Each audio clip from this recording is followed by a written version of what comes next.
História, 8º ano, Revolução Industrial. Leia o texto a seguir e depois responda ao que se pede. O fundamental na passagem da produção manufatureira à produção industrial é que, nesta, o trabalho não é mais realizado pelo homem, mas pela máquina. A função do homem não é mais produzir, mas alimentar, vigiar, manter e reparar a máquina que tomou seu lugar. A ação de tecer prossegue, mesmo quando o operário volta as costas à máquina. Ele não precisa saber o segredo do seu funcionamento, basta que emenda o fio quando este arrebenta, que substitua os carretéis vazios, que limpe e lubrifique a máquina e a conserte quando quebrar. São outras, portanto, as habilidades requeridas em geral, mais simples e mais fáceis.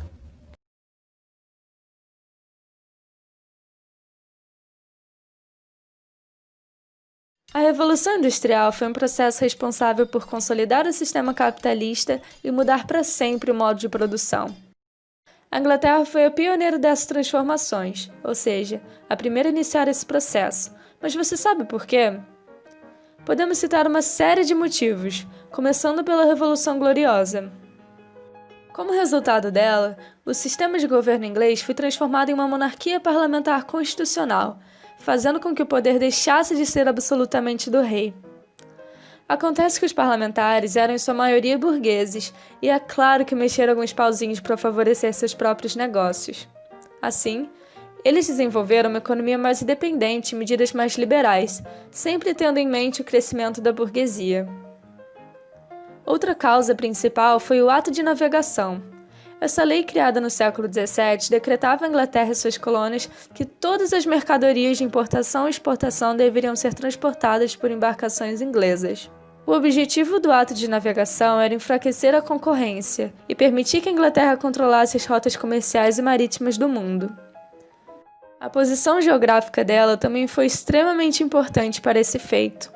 Já que era uma ilha, tinha um acesso melhor às potências europeias, em uma época que o transporte por terra era muito caro e demorado.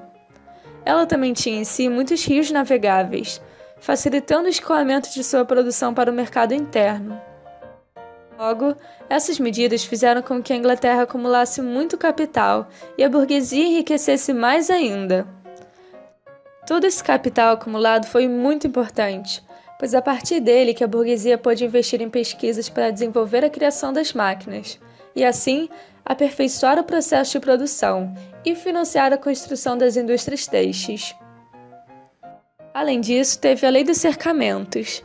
Essa lei resultou na transformação de terras comuns em propriedades que serviram para o pastoreio de ovelhas e a implantação de técnicas mais modernas de agricultura.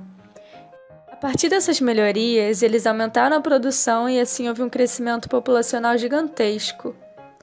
Acontece que essas terras eram ocupadas por camponeses, que tinham relações de trabalho ainda feudais, e com a lei dos cercamentos eles foram simplesmente expulsos do campo, tendo assim que migrar para as cidades em busca de sobrevivência. Com essa migração em massa dos camponeses para a cidade, o que é chamado de êxodo rural, havia mão de obra abundante e barata para as indústrias. Já que todo mundo estava desesperado por um emprego, acabavam se submetendo a péssimas condições de trabalho, com cargas horárias de até 16 horas, incluindo explorações a crianças e mulheres. E lembra que as terras deles deram origem a pastos de ovelhas? Isso visava a produção de lã, a matéria-prima essencial para a grande atividade econômica da época, a indústria têxtil. A enorme quantidade de reservas de carvão e ferro na Inglaterra também foram fundamentais, porque serviram de base para a indústria do período, ainda posteriormente sendo utilizada nas locomotivas. Agora que você já entendeu os principais motivos da Inglaterra ser pioneira, vamos voltar lá para o começo do século XIV, onde ainda não existiam indústrias nem nada. Nessa época, a produção era artesanal e familiar, onde o indivíduo cuidava de todo o processo de produção. A partir da Idade Moderna, Toda essa produção, que era fragmentada, começou a se concentrar nas manufaturas, que eram ofícios comandados por um burguês, que pagava salários aos artesãos para elaborar produtos a partir da matéria-prima que ele oferecia.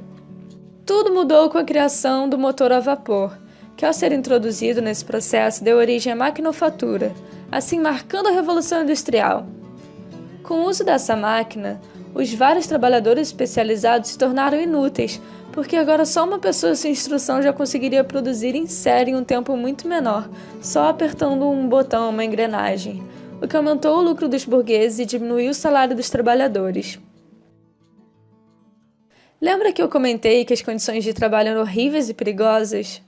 Não havia nenhum tipo de segurança nem direitos para os trabalhadores. Se você faltasse por problemas de saúde ou tivesse um dedo cortado fora, era logo demitido. Essa situação degradante fez com que os trabalhadores se voltassem contra seus patrões e se organizassem em sindicatos. Os movimentos mais famosos por melhores condições de trabalho foram o ludismo e o cartismo. O ludismo deriva do Ned Ludd, supostamente um cara muito doido que quebrou as máquinas de seu patrão em um protesto contra o uso delas. Assim, vários trabalhadores se inspiraram e começaram a quebrar as máquinas das indústrias, alegando que elas estavam roubando os empregos dos humanos e contribuindo para a redução dos salários.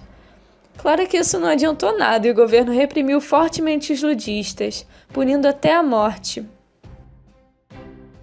O movimento cartista, por sua vez, lutava por direitos trabalhistas e políticos para a classe de trabalhadores da Inglaterra. Ele se originou pela Carta do Povo, um documento que fazia várias reivindicações políticas e trabalhistas. Eles pressionaram os patrões por meio de greve, e essas mobilizações até resultaram em algumas melhorias ao longo do século. Então, quais foram os resultados da Revolução Industrial?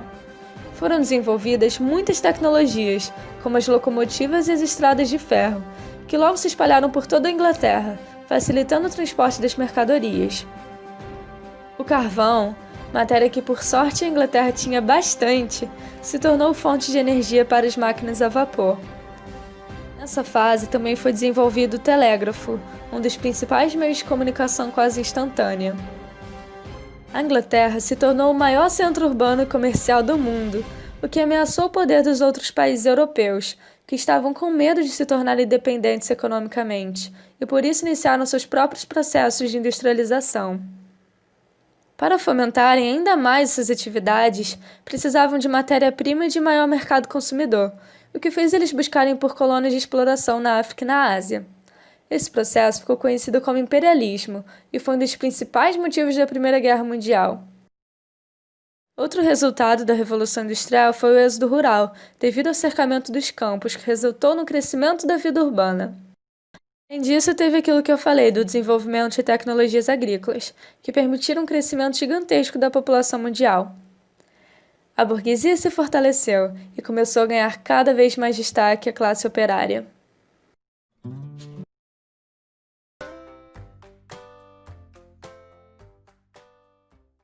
Pelas ruas de Londres, podemos verificar os reflexos de uma cidade que viveu e ainda vive a Revolução Industrial. Em 1810, a cidade completou 1 milhão de habitantes e durante todo o século XIX não parou mais de crescer. É na cidade que podemos ver o progresso industrial, com seus barcos a vapor e linhas de trem. Mas há também os contrastes entre a belíssima arquitetura dos grandes edifícios e a forma sóbria dos bairros operários, que são repletos de famílias. Londres é uma cidade portuária e recebia e enviava mercadorias a diversas partes do mundo. Para isso, o rio Tâmisa e o trabalho de milhares de homens eram fundamentais. Diversas atividades aconteciam simultaneamente na cidade. Nas fábricas de gás, homens davam sua força e saúde para tornar eficiente a iluminação pública, levando conforto para as pessoas que podiam pagar por ela.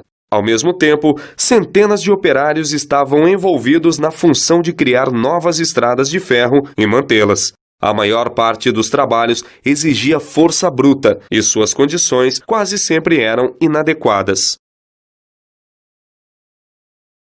Na era industrial, alguns trabalham e outros usufruem do que a alta sociedade tem a oferecer. A burguesia passa a lucrar como nunca e aproveita para investir na sofisticação de seu lazer e diversão. Encontrar uma forma de ganhar dinheiro para sobreviver na cidade é função de todos, desde o menino até o ancião.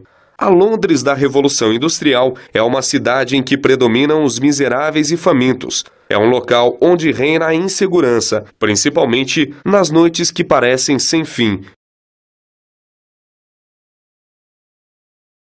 Por Thomas Newcomen. Agora vamos saber como ela funcionava. A queima do carvão aquece a água, formando o vapor. O contrapeso faz com que a alavanca gire.